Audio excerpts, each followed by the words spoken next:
Yamaha FJR1300 AE. Review long-range touring comfort.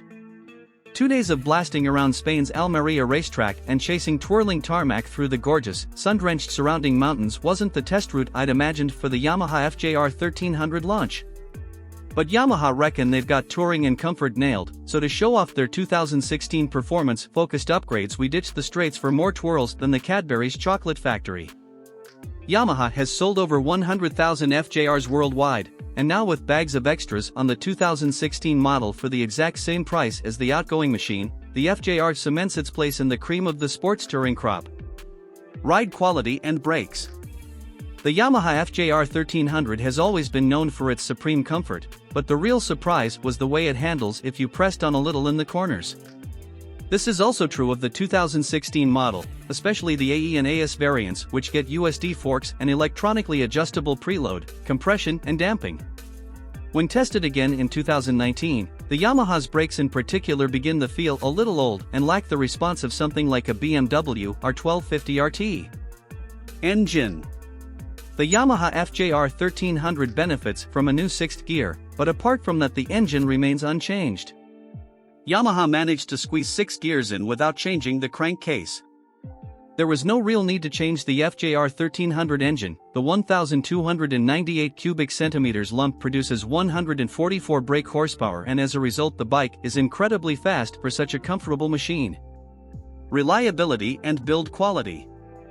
A 1,298 cubic centimeters engine is barely breaking a sweat at 144 brake horsepower, and the Yamaha FJR1300 will churn out mile after mile without a problem if you look after it. High mileage shouldn't put you off a used model provided it has a good service history.